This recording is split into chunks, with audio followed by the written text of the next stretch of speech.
সুখ এবং দুঃখ এই দুই হলো আমাদের জীবনের অবশ্যম্ভাবী এবং গুরুত্বপূর্ণ অঙ্গ। আমাদের সকলের জীবনে কখনো সুখও আসে, আবার কখনো দুঃখও আসে। আমরা সবসময় ভাবি আমরা কিভাবে সুখ লাভ করব, কিভাবে আমরা দুঃখ থেকে দূরে থাকতে পারি। আর এই জীবনে যা কিছুই ঘটুক না কেন, সেই সব কিছু আমরা সুখ এবং দুঃখের মাপদণ্ডে মেপে থাকি।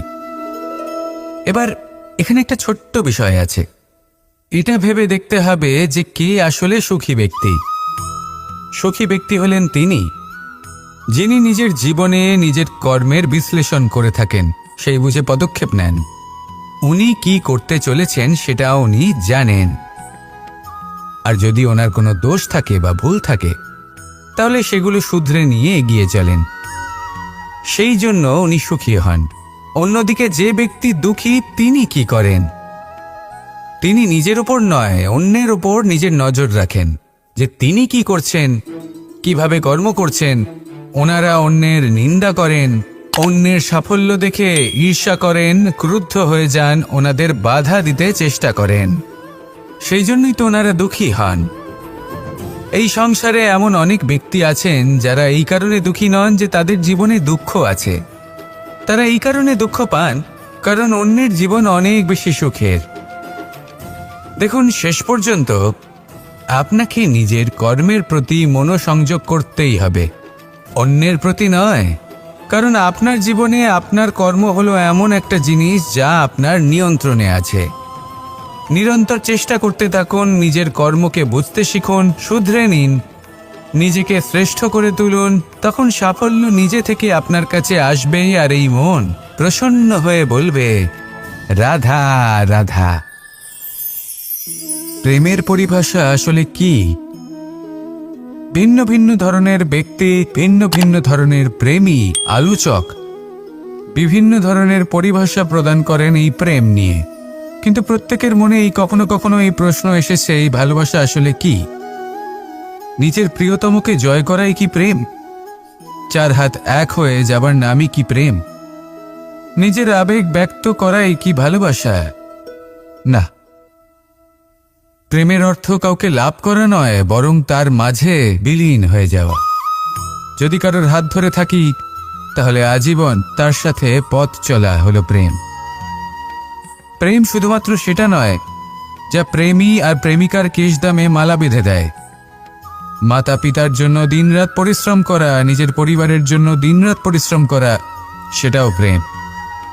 নিজের বন্ধুদের জন্য, আপনজনের জন্য সবকিছু উজাড় করে দেওয়ার নাম হলো ভালোবাসা। নিজের মাতৃভূমির জন্য সাহসের সাথে লড়াই করা এবং আনন্দে নিজের জীবন ত্যাগ করে দেওয়াও কিন্তু প্রেমের নামান্তর। সেই জন্য যারা বুদ্ধিমান ব্যক্তি, তারা কখনো প্রেমের পরিভাষা খুঁজতে চান না। কারণ তারা জানেন যে এই প্রেম কতটা বিশাল। তারা জানেন যে এই প্রেম হলো এক বিশাল সাগর, যাকে নিজের মুঠোয় ধরে রাখা যায় না। সেই জন্য এই প্রেমের সাগরে ডুবে যান এবং সকলকে ভালোবাসতে শিখুন। যদি সবাইকে ভালোবাসতে পারেন, তাহলে তাদেরও কল্যাণ হবে যারা আপনাকে ভালোবাসে, তাদেরও কল্যাণ হবে যাদেরকে আপনি ভালোবাসেন, আর আপনারও কল্যাণ হবে। আর তখন এই মন ভালোবেসে বলবে, রাধা রাধা। এই সংসারের অন্তের, এর বিনাশের প্রারম্ভ কিভাবে হয়? কোনো যোগের মাধ্যমে? কোনো ভয়ানক অসুরের আগমনে? নাকি প্রকৃতির রাগের কারণে? না, এই সংসারের বিনাশের প্রারম্ভ হয় আমি থেকে। এই আমি, এই তুমি, এটা আমি করেছি, ওটা তুমি করেছো, এটা আমার, ওটা তোমার, আদি ইত্যাদি।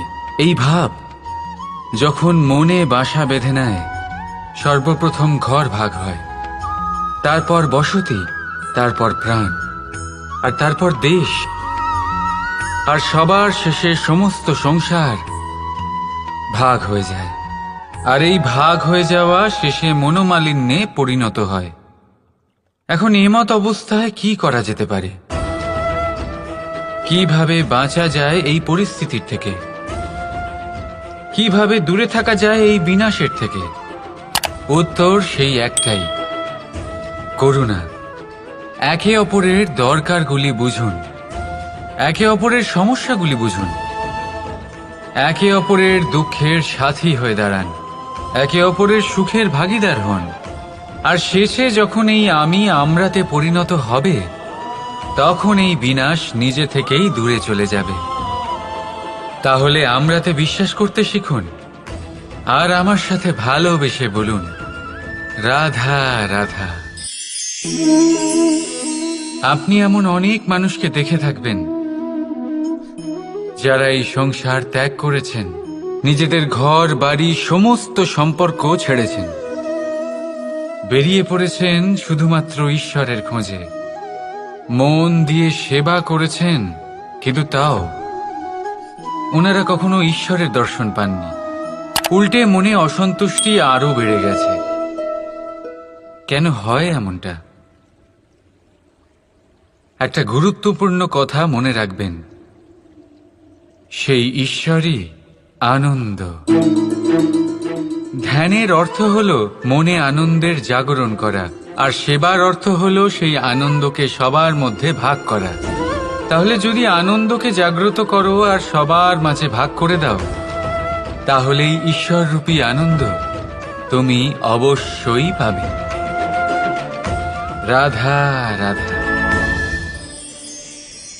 যদি আমাদের জীবনে কোনো শিল্পই না থাকে, তাহলে আমাদের জীবনটাই নীরস হয়ে যাবে। এখন যদি সবাইকে আমি জিজ্ঞেস করি সব থেকে বড় শিল্প কি, তো কেউ বলবে চিত্রশিল্প, কারণ তা ওনার মনকে আনন্দ দেয়। কেউ বলবে যুদ্ধ শিল্প, কারণ তাতে বিজয় প্রাপ্ত হয়। কেউ বলবে ভবন নির্মাণ শিল্প, কারণ তাতে ছাদ পাওয়া যায়। কেউ বলবে সঙ্গীত শিল্প, কেউ বলবে নৃত্য শিল্প, কেউ বলবে অভিনয় শিল্প আদি ইত্যাদি। কিন্তু এই কথা নিয়ে বিবাদ করা অনুচিত, হতেই পারে না। কারণ প্রত্যেক ব্যক্তির নিজস্ব চিন্তাধারা এবং নিজস্ব দৃষ্টিভঙ্গি থাকে। শুধু একটা কথা আছে, একটা বিশেষ বিষয় যা সব শিল্পতেই পাওয়া যায়, মনকে প্রভাবিত করার গুণ। তো সব থেকে বড় শিল্প সেটা যা মনকে প্রভাবিত করে, আর সব থেকে বড় শিল্পী সে যে অন্যের মনে প্রবেশ করে। যার কাছে এই গুণ আছে সে সব থেকে বড় শিল্পী হবেন। যদি এই সংসার রঙ্গমঞ্চ হয়, তাহলে আমরা এই রঙ্গমঞ্চের শিল্পী। আর এখানেও সব থেকে বড় শিল্পী সেই হবে যে অন্যের মনে প্রবেশ করে সেখানে ঘর বাঁধতে পারে। আর এই মন অবধি পৌঁছনোর সিঁড়ি হল 2.5 অক্ষরের শব্দ, প্রেম। তাহলে প্রেম করতে থাকুন, প্রভাব বিস্তার করুন। রাধা রাধা।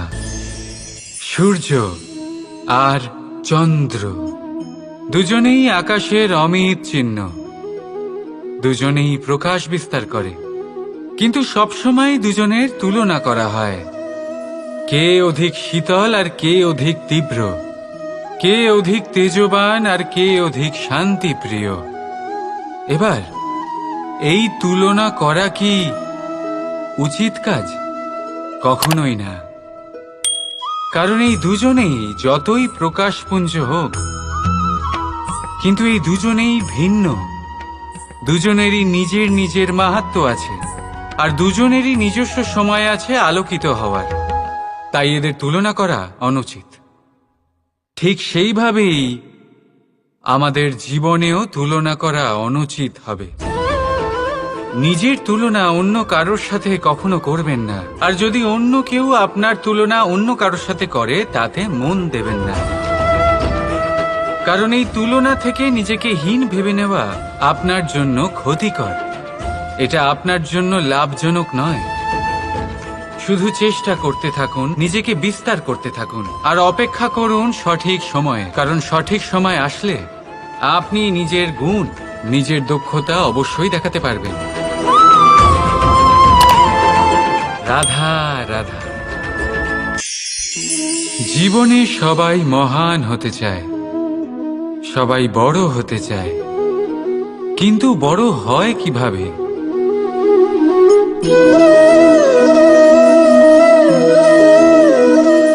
এটা আমার হাতে কি বলুন তো? সর্ষে বীজ? না, এটা হলো বটের বীজ। এই বীজ এত ছোট হয় যে সবার সাথে সহজেই মিশে যায়, বড়ই সহজে ধরণীতে মিশে যায়। কিন্তু যখন এটা বৃক্ষরূপে বড় হয় আর তারপর যখন পড়ে যায়, সমস্ত পরিবেশকে কাঁপিয়ে দেয়। ঠিক এইভাবেই বড় হতে থাকুন, বটের বীজ আর বটের বৃক্ষ। আর যদি জীবনে আপনি সত্যি বড় হতে চান, তবে সর্বপ্রথম নিজের অহংকারকে, নিজের অভিমানকে ছোট করে নিন। এত ছোট যাতে সবার সাথে বসতে পারেন, কিন্তু অন্তর থেকে এত বড় হয়ে যান যাতে যখন আপনি উঠবেন তখন কেউ যাতে আর বসে না থাকতে পারে। রাধা রাধা। আমাদের মধ্যে এমন কজন আছে যারা ভয়তে ভীত হয়ে পড়ে, কোনো বৃহৎ কার্য করার আগে মনের সামঞ্জস্য হারিয়ে ফেলে? মোটামুটি সবাই, তাই না? প্রত্যেক ব্যক্তির মনেই এই ভয় জাগ্রত হয়। তবে এর অর্থ আমার দৃষ্টিভঙ্গি দিয়ে মনে হয় এই ভয়ের অনুভূতি খারাপ নয়। কারণ যদি এই অনুভূতি খারাপ হতো, তাহলে কি ঈশ্বর এই অনুভূতি প্রত্যেক প্রাণীকে দিতেন?